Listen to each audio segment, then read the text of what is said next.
안녕하세요, 닥터윤입니다. 오늘 닥터윤에서는 이 소아암, 정확하게 말해서는 소아청소년암에 대해서 얘기를 들어보려고 하는데요. 어떤 증상이고 또 어떻게 치료하는지 자세히 들어보도록 하겠습니다. 강북 삼성병원 소아청소년과 정혜림 교수님 나와주셨습니다. 안녕하세요. 안녕하세요.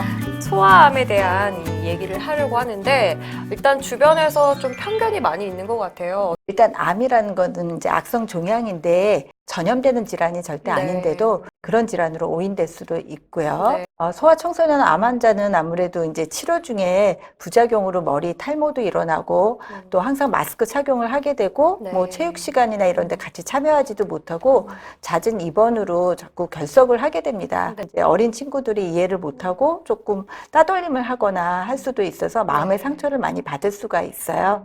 그래서 혹시 자녀들이 다니는 그런 어린이집이나 학교에 소아청소년 암 환자가 있다고 하면 다른 친구들하고 그냥 동일하게 대해주고 네. 따뜻한 시선으로 도와주고 할 수 네. 있도록 부모님들이 좀 교육을 시켜주시면 좋을 것 같습니다. 정확하게 소아암 어떤 건가요? 우선 암이라는 거는 어떤 환경적이나 유전적인 요인으로 인해서 이 세포의 이상 변이가 일어나서 네. 정상 세포보다는 굉장히 빠른 속도로 이런 변이된 이상한 세포가 막 증식을 하는 거예요. 네. 증식을 하다 보니까 정상 조직이나 정상 기관을 파괴하고 치료를 하지 않으면은 이제 죽음으로까지 이를 수 있는 그런 질환이고요. 네. 그것이 소아청소년기에 이제 발생을 하면 저희가 소아청소년 암이라고 이렇게 정의는 하는데 네. 어린이는 이제 작은 성인이 아니다. 이렇게 저희가 이제 교과서부터 얘기를 하는데 네. 실제로 암도 소아청소년 암이 성인암과는 종류도 틀리고 오, 특성도 많이 네. 틀립니다. 그럼 네. 몇 살까지 이렇게 소아청소년 암이라고 정의를 하는 걸까요? 우리나라에서 소아청소년 암이라고 하면 역시나 이제 신생아부터 네. 만 18세 고등학교 3학년 나이까지의 환자들을 소아청소년 암이라고 합니다. 하지만 미국이나 유럽에서 소아청소년 암 환자를 위한 그 프로토콜을 보면은 만 21세까지 예, 그렇게 대상을 하고 있고요. 최근에 AYA라고 해서 19세부터 30세까지 이 그룹이 사실은 소아암도 생기고 성인암도 네. 생기고 이런 그룹이 돼서 또 저희가 소아청소년 혈액종양 하는 선생님들이 영 어다우트까지 환자를 보기도 합니다. 많은 분들이 흔하게 아는 게 이제 백혈병인데요. 네. 그 외에도 종류가 많다고 들었어요. 소아청소년 암 중에 가장 흔한 것이 백혈병인데 백혈구에서 시작되는 네. 이제 암이고 이것이 약 30%를 차지하고요. 두 번째로 많은 것이 소아뇌종양입니다. 그리고 세 번째가 악성 림프종인데 백혈병과 악성 림프종은 백혈구에서 동일하게 생기는 네. 거예요. 그래서 두 가지를 합해서 혈액암이라고 부르기도 하고 네. 그렇게 따지면 소아청소년 암의 약 50%까지 혈액암이 차지하게 됩니다. 이 원인은 뭐 특정할 수 있을까요? 환경적인 요인과 또 유전적인 네. 요인이 같이 작용을 해서 변이가 일어나서 암세포가 발생하게 되는데 환경적인 요인에는 뭐 방사선, 자외선, 나쁜 화학물질, 네. 또 음식에 들어있는 발암물질, 그리고 B형, C형 간염 바이러스라든지 바이러스성 질환이 네. 원인이 될 수 있고요.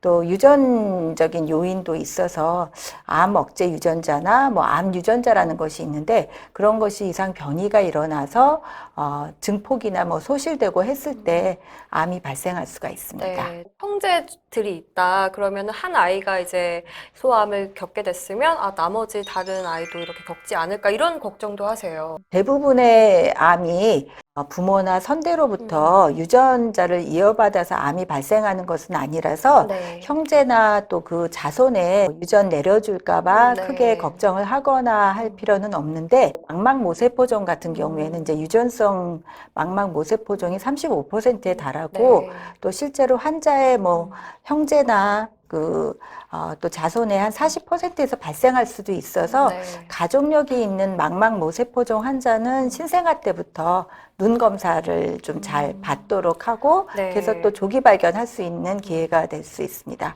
소아암 겪고 있는 아이들이 그렇게 많지는 않은 걸로 알고 있거든요. 어느 네. 정도 규모인가요? 전 세계적으로 발생하는 빈도는 비슷한데요. 전체 연령군의 암 발생률의 약 1% 정도를 네. 소아청소년 암이 차지하고는 있습니다. 우리나라 인구 대비해서는 1년에 한 1200명 정도의 그 정도. 새로운 소아청소년 암 환자가 발생하고 그중 가장 흔한 백혈병을 들자면 1년에 약 300명 정도의 300명 정도. 새로운 환자가 발생하게 됩니다. 네. 사실 암 얘기를 들으면 조기 발견이 정말 중요하다 이런 얘기를 정말 많이 들었어요. 이 소아청소년 암도 조기 발견이 좀 어렵죠. 소아청소년 암 환자들은 굉장히 증상도 정말 감염 질환이나 네. 뭐 외상하고도 이제 감별되기 어려운 비특이적 증상으로 처음에 나타나게 되고, 그리고 이제 본인이 이렇게 아픔을 호소하거나 이렇지 못하다 보니까 부모나 또 1차 의료원 소아청소년과 네. 선생님들이 발견해서 보내시게 되고, 또 소아암 자체가 굉장히 빠르게 진행을 할 수가 있습니다. 그래서 발견 당시에는 대부분 진행돼 있거나 네. 전이가 돼 있거나 하는 경우가 많습니다. 네. 있습니다. 선생님, 부모님들이 먼저 의심해 봐야 할 때 어떤 상황일 때 좀 의심해 봐야 될까요? 혈액암을 포함한 이런 증상들을 보면은 처음에는 정말 장기간 지속되는 발열, 특히 뭐 한 네. 3주 이상 원인을 잘 못 찾는 발열이 지속되면서 굉장히 창백해지고 또 출혈 경향이 나타날 수가 있어요. 네. 뭐 코피가 잘 멎지 않는다든지 크게 다치지 않아도 멍이 많이 든다든지, 그리고 뭐 체중 감소나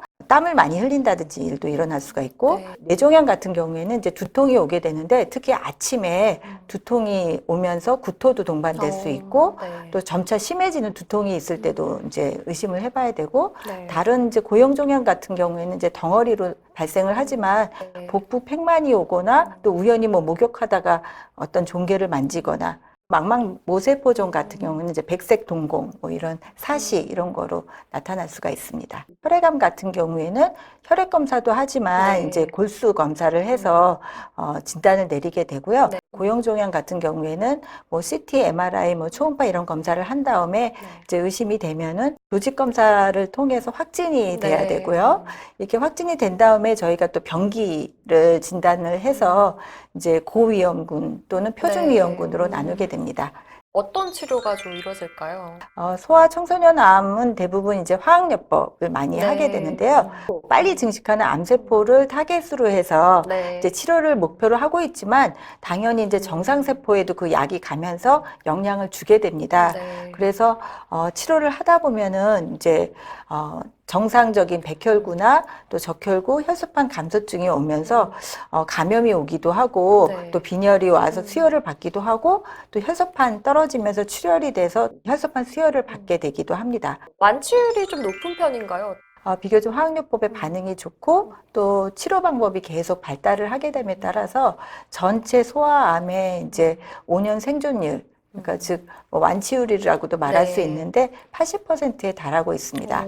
이후에 또 재발할 가능성이라던가 부작용 뭐 이런 건 없을까요? 네, 당연히 있고, 네. 치료 종료 후에도 다시 진행되거나 네. 재발하거나 또 2차암을 포함한 이 후기 합병증 여부 때문에 주기적으로 추적 관찰을 해야 됩니다. 특히 소아청소년 암은 완치된 후에 생존 기간, 영영 기간이 굉장히 길기 네. 때문에 내분비 문제라든지 생식 기능 문제, 또 성장 문제, 발달 문제, 뇌종양 같은 경우에는 뭐 지능 문제나 운동 장애 문제, 또 이제 나아가서는 학업이나 직업, 네, 또 결혼 이런 사회적인 문제도 있어서 계속적으로 잘 보살피고 도움을 줘야 되는 경우가 되겠습니다. 마지막으로 선생님이 아이한테 작은 상처만 나도 부모님들 마음이 좀 아프잖아요. 그런데 이걸 좀 고통을 함께하고 있는 부모님들께 한 말씀 부탁드릴게요. 네, 소아청소년 암은 처음에 부모님들이 굉장히 하늘이 무너지는 것 같은 아픔과 또 부정과 또 분노와 또 우울증까지도 겹치고 많은 스트레스를 받을 수가 있습니다. 하지만 완치를 목표로 하고 있고 실제로도 완치가 될 수 있는 질환이고, 완치가 된 후에는 정상 생활을 할 수 있는 질환입니다. 우리 어린이들이 완치율이 현재 80%, 전체적으로 80%에 달하기 때문에 이런 힘든 질환이 진단이 되어도 절대 포기하지 말고, 또 우리 의료진의 신뢰감을 좀 가지면서 서로 정말 우리 소아청소년 암 환자가 건강을 되찾고 정상 생활을 유지하는 것을 목표로 같이 힘을 합해서 노력하면서 치료에 집중할 수 있도록 부탁드리고 싶습니다. 교수님 오늘 말씀 고맙습니다. 네, 감사합니다. 충분히 완치 가능한 질환이라고 하니까요. 절대 포기하지 마시고 또 끝까지 잘 완치할 수 있도록 응원하겠습니다. 오늘 저희가 준비한 내용 여기까지고요. 시청해 주셔서 고맙습니다.